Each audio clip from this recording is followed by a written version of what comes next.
হিন্দুরা আমাদের ভাই, হ্যাঁ, খ্রিস্টানরাও আমাদের ভাই, বৌদ্ধরাও আমাদের ভাই, মুসলমানরাও আমাদের ভাই।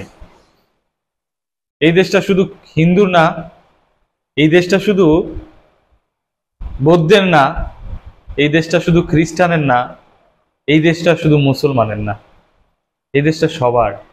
আমরা সকলেই বাংলাদেশি।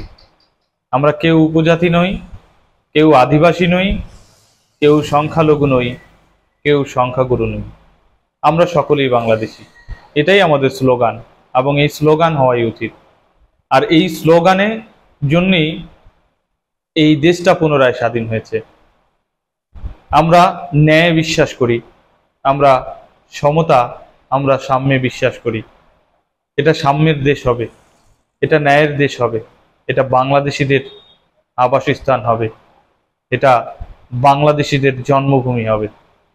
এই প্রত্যাশাই নতুন করে দেশ স্বাধীন করা, এই প্রত্যাশাই আমাদের আগামীর পথ চলা।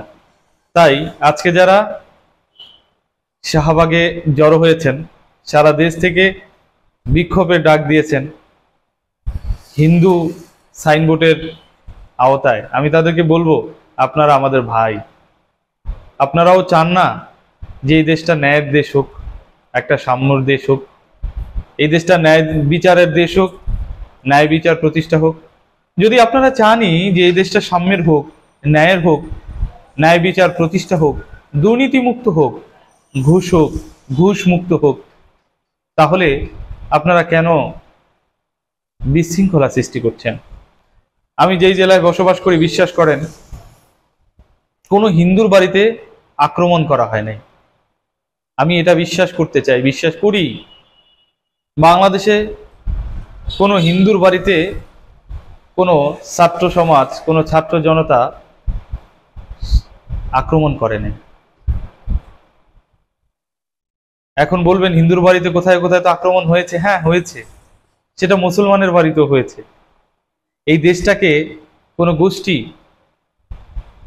এমন মেরুকরণ করেছে, এই দল আসলে ওই দলের মানুষ এই দলকে পিটায়, ওই দল আসলে এই দলের মানুষ ওই দলকে যেমন পিটায়, ওই দল আসলে ওই দলের মানুষ এই দলের মানুষকে তেমন পিটায়। এখন কেউ যদি ওই দল করে, এই দল ক্ষমতায় থাকলে তাকে মারে, আর কেউ যদি এই দল করে, তখন ওই দল ক্ষমতায় থাকলে তাকে মারে। এই হচ্ছে মূল বিষয়। সবাই ব্যাপারটা জানেন, অযথাই আপনারা জল ঘোলা করছেন। বাংলাদেশে 7% হিন্দু সম্প্রদায়ের মধ্যে 4 থেকে 5% হিন্দু সম্প্রদায় যে দলটা চলে গেছে, যে দলটা দুর্নীতিগ্রস্ত,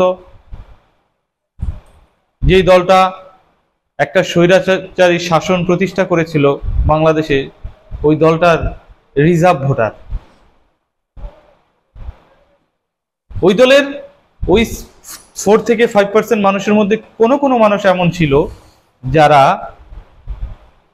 ওই দলের মানুষকে ক্ষমতায় থাকার সময় অত্যাচার করেছে, অবিচার করেছে।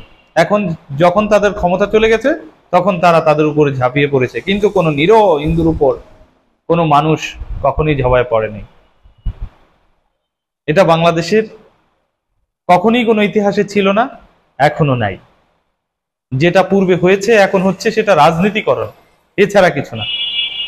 ইন্ডিয়ার, আমাদের পার্শ্ববর্তী দেশ ভারতের নিকৃষ্ট কুচক্র মহল এটাকে এমনভাবে ফুলিয়ে ফাঁপিয়ে তুলছে যে বাংলাদেশের মুসলমান হিন্দুদেরকে দেখতেই পারতেছে না, দেখতেই পারে না। ব্যাপারটা এমন নয়। আমার অনেক বন্ধু বান্ধব আছে হিন্দু, যারা আমার খুব কাছের বন্ধু বান্ধব, প্রতিনিয়ত আমার সাথে দেখা হয়, দেখা করি। আমাদের অঞ্চলে মুন্সিগঞ্জ জেলায় একটা ঘটনা এমন ঘটে নাই যে কোনো হিন্দুদের বাড়িতে, কোনো মন্দিরে কেউ হামলা করেছে। আমাদের এলাকায় কেউ বলতে পারবে না। আমার এই ভিডিওটা অনেকেই দেখবেন, যদি আপনাদের কাছে প্রমাণ থাকে তাহলে প্রমাণটা আমাকে দেবেন। যারা দেখছি শাহবাগে জড়ো হচ্ছে, তাদের কথায় জড়তা, তাদের বাসার কথা জিজ্ঞেস করলে তারা বলতে পারে না, কোথায় হয়েছে জিজ্ঞেস করলে তারা বলতে পারে না, কোনো ডকুমেন্ট তারা দেখাতে পারে না। আপনারা বিশ্বাস করুন বাংলাদেশের, বাংলাদেশি জাতিরা, এটা একটা চক্রান্ত বটে, এটা একটা চক্রান্ত। যেটা বাংলাদেশের বর্তমান